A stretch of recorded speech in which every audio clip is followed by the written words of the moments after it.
धर्मस्य सर्वधर्मस्वरूपिणी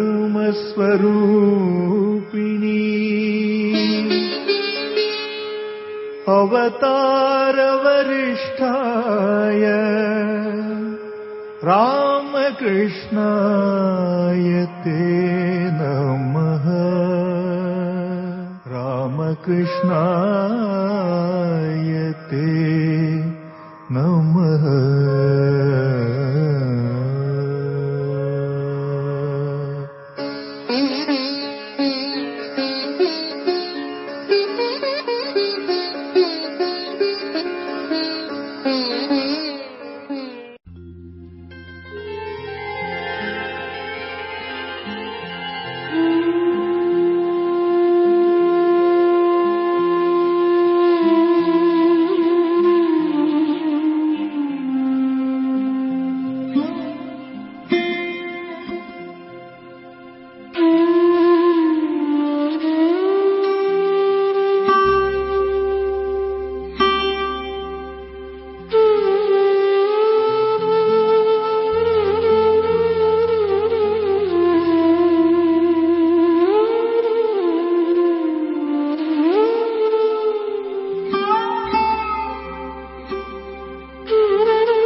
which does not help the common mass of people to equip themselves for the struggle of life, which does not bring out strength of character, a spirit of philanthropy, and the courage of a lion, is it worth the name? We want that education by which character is formed, strength of mind is increased, the intellect is expanded, and by which one can stand on one's own feet.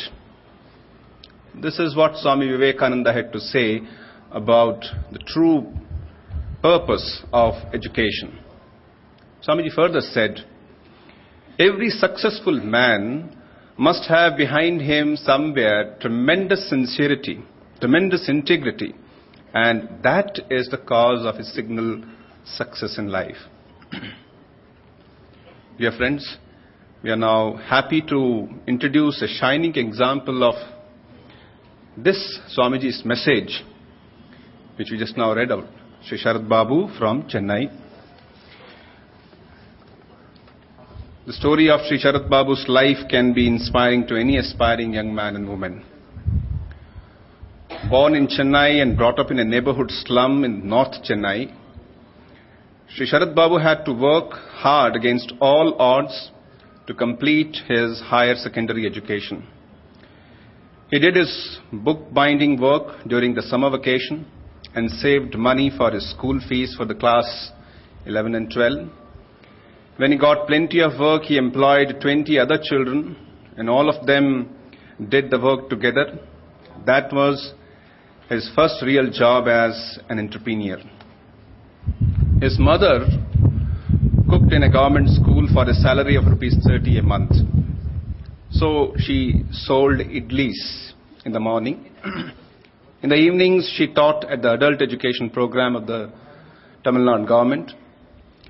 Thus, she did 3 different jobs to bring up and educate Sharat Babu and his 3 siblings. Sharat helped her out by selling idlis in the street, even as he pursued his studies.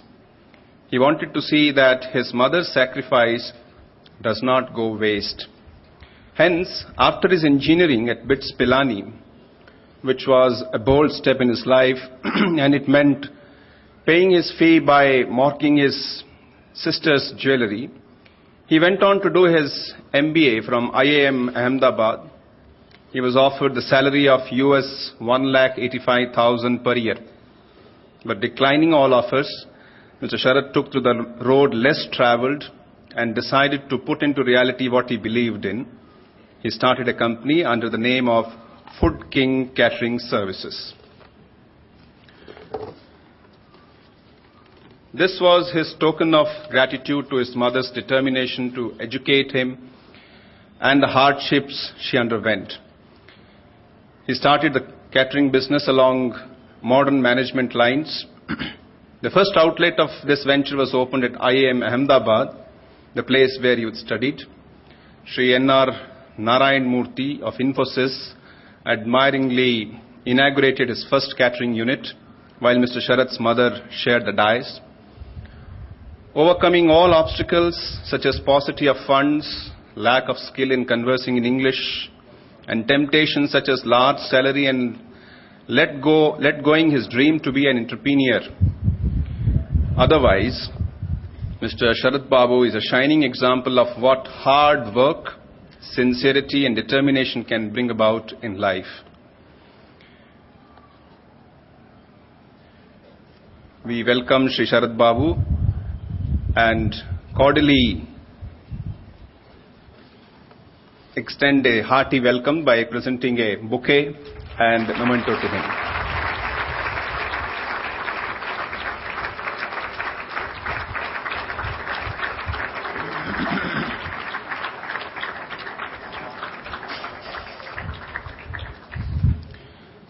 We now request him to speak to our young friends and ignite their spirit of adventure and faith and ability to pursue what they believe. Sri Sharat Babu will speak on the subject, Fulfilling Our Dreams.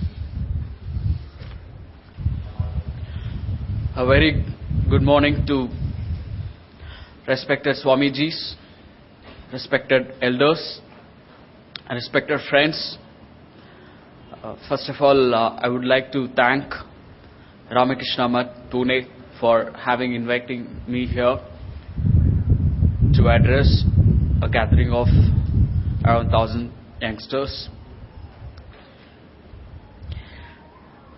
I'm not sure how many of you know, last year I was declared one of the top 8 winners, top 8 people out of India was declared as youth icon by Pepsi and MTV. So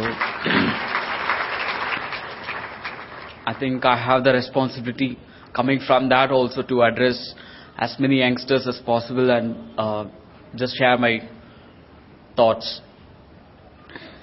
Thank you, Swamiji, for a wonderful introduction. So I'll start from there. So I'm sure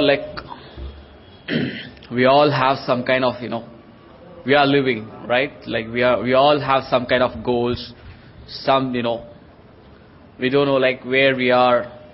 We just want to do something better, but we might not have the answers. We might have constraints, lots of things.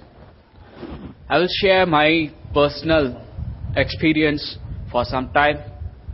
Then I'll share what I learned from my life till now, what I want to see and what I am seeing and what I should not see. I started in a place called Madipakam in Chennai. I was born to a mother who is the only breadwinner of the family. Say 25 years back, her salary was 1 rupee a day. And we are 5 children. I was the 3rd child, 2 elder sisters and 2 younger brothers. One can imagine with 1 rupee what can we buy today, maybe 1 necklace. 1 necklace maybe 25 years back, I don't know, if we convert to the net present, for the inflation and everything, maybe in today's terms, the midday meal scheme program gets around 1,200, 1,300 rupees a month, which works out to be 40, 50 rupees a day. With 50 rupees, 5 kids and 1 lady starting from today, I understand it's really difficult, very challenging, because 50 rupees we can buy 2 liters of milk, 44 rupees I think, right? So 2 liters 1 time coffee in the morning for all 6 people and 1 time coffee in the evening. But that is not enough. We got to pay for electricity bills, we got to pay for other expenses, what are the expenses. We got to wear some dress, we got to go to the school, educate the children, right? Bring up the family, you are in a slum. So same way my mother started 25 years back. So the salary was not enough to feed the children. So my mother always kept education as the best. She never gave us good food. She never gave us good dress. It's all comparison. Where we are going and where we study and with that. But she made sure her children speak in English, her children go to a school, get educated, come up in life. So that's the dream she had. So both my sisters were studying in a very good private tender funded government school. So I was the 3rd child and she had this dream. She wanted me to speak English and you are in the slum. So it's a proud thing to send your son to a matriculation school. She had the dream but she didn't have the necessary finance for that. So what she thought is she will start a small idli shop. And so she started the idli shop in the morning and we used to go around the streets in the slums, morning 7:30, 7, and come back by 8:15, 8:30, sell some idlis, come back, give the money, give the remaining idlis, if at all there is some, and then go to school. So what we used to do is we used to have the same idlis. If it is not sold for that particular day, we used to have the same idlis. And if it is if my mother thinks even this much idlis will not sell after our children goes away, she will again pack the same idlis for the school. And by the evening, if there are some idlis left, she will not throw away. What she will do is like she will make some upma out of it and then give to us. So in this way, you can understand like what she does is like she does cost management, value management.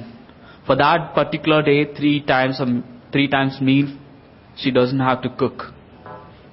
And whatever loss she's making in the business, that goes as a profit for the family.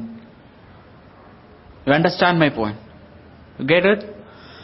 So after coming from the school, I go to a free tuition, study there, then again come to home, just wait around the chula, the wooden charcoal, the cooking place, and just wait for the food to be cooked and have the food and sleep.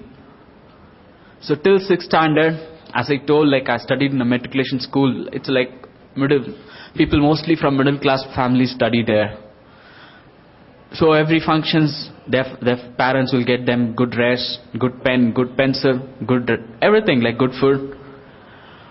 I didn't have anything. I don't have good dress to wear after each function, Diwali or Pongal or any function, to show them and feel happy about it, to get a recognition in the class.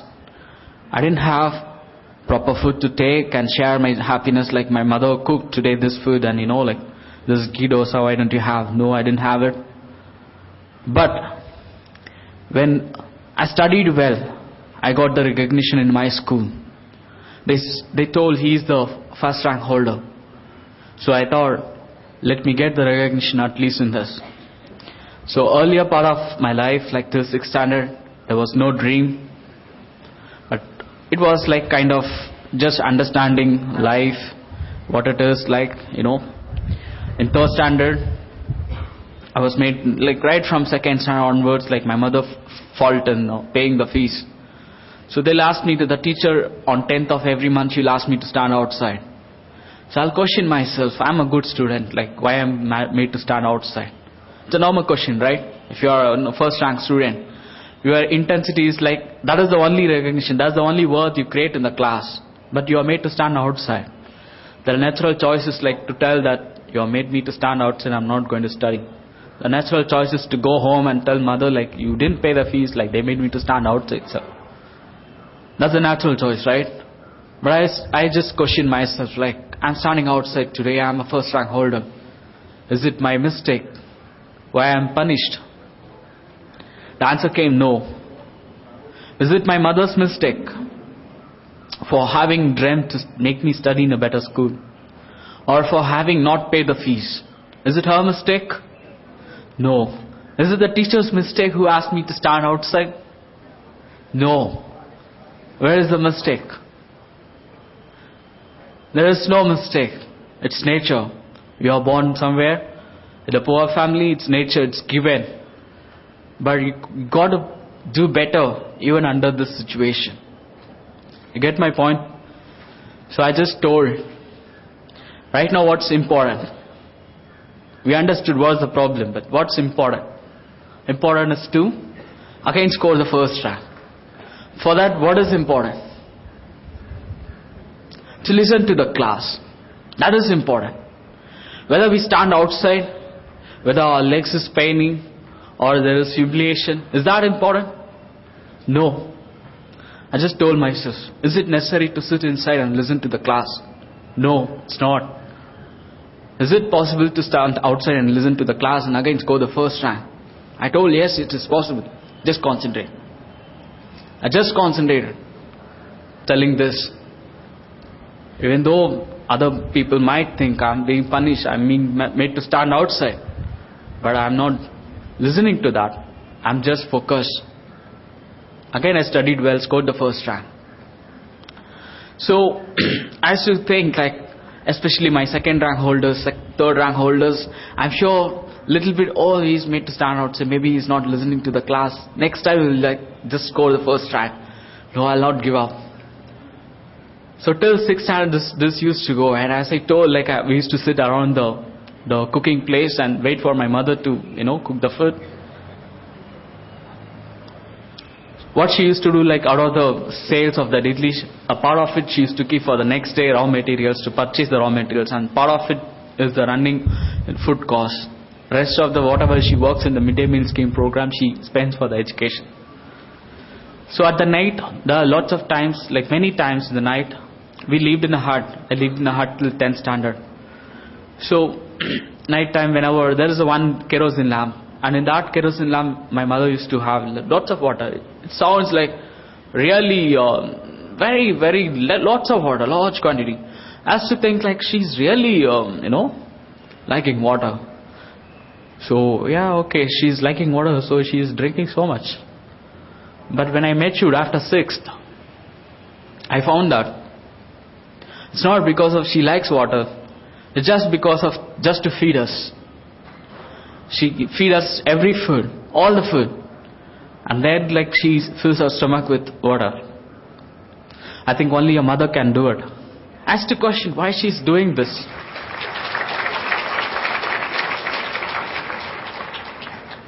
I asked the question, why is she doing this? Is it necessary? She can very well say, I'm giving up. Because in Islam you see lots of people do this, like they abandon their family and they run away somewhere. They go for a second marriage or something like that. You come across one or two instances like that. Especially my mother is so much sacrificing. I used to wonder, she can enjoy, this is her life too. She can wear nice flowers, she can wear nice dress out of that education. Why she's doing that? Then I understood the purpose. Is there any agreement written in the society that you got to serve your children by not eating, not wearing good dress? I understood. She is giving so much, she's sacrificing so much, and we got to do something in return. Should we work somewhere? Or what can we do? Only thing was left is like I can do at that point of time is to study well. So I started studying well. After scoring first rank, then the next motivation to score more marks is like to make sure the difference between you and your next competitor is really huge. In the first midterm, if it is like 40 marks, by quarterly or halfly, you got to make it like 60, 70 marks, 80 marks. I remember in 7th, once I asked my mother to get a note for me to just go and write the exam, write the test. She didn't have the money because like she has to spend for the business, the raw materials and everything. She told sales is not happen. Early morning, like there is no way I can give you money. So I just told myself, okay, I'm going to the school, but I bunked the school. After going there, I just returned to a place where some construction work was happening. I told I'm not going to go to school, I'm going to work. Somehow my teachers came to know and they informed my parents, like my mother. She took me to the school and told I'm working so hard, but this fellow is not coming to the school. Then headmaster told that, yeah, like you can... Sorry for interrupting you. There is a call for Shrikant Sapre of Sahakar Nagar. Kindly report to the gate number 1. Your sister is awaiting your urgent arrival. Please continue. Shrikant Sapre. So I missed that test. So I told you, like after scoring first rank, I make sure the difference is as much as possible. So it really helped when I skipped the test. When my second rank holder scored like 698 marks with 7 subjects or 8 subjects. Yeah, with 8 subjects. I scored somewhere on 691 with 7 subjects. So I just understood the necessary to put hard work, make hay while the sun shines. There's a saying, right? So put hard work when that is possible, so that it helps us in a bad time. You get my point? So 2 of my teachers came forward, English teacher and physics teacher. They told, we will pay your fees, you concentrate on the test. So they paid for 7th. Then my mother again came for 8th, 9th. After 9th, I worked in a leather company for a couple of months. So I thought like it's a very good setup. You're enjoying this work. You got to make something like this in the future. Then 10th I scored really good marks. I came first. After 10th, we got to join for 11th, where there is a special fees. Like I was a computer science group student. So I'll tell that. So we got to pay the fees. I was just wondering whether we'll be able to continue our studies or not. So as I told, till 10th, I was living in the hut. Even now, I live in the hut. But till 10th, there was no electricity. Rest of my classmates, everybody had the electricity. One can wonder, it is also a constraint, right? How many of you don't have electricity here? Anybody? No? So, it's a disadvantage, generally we think, when we don't have the electricity. I thought so. My friends have so much facilities, I don't have it. In the night when I sat in the kerosene lamp, when you have the tube light, what and all we can see? We can see the pictures hanged in the room. We can see anybody entering the room, going out of the room. We can see the fan sound. We can see the fan, rotating. We can hear the TV sound if the TV is on. You get my point? But for me, like when I sit in the hut, in the kerosene, under the kerosene lamp, even though the light is dim, what I can see?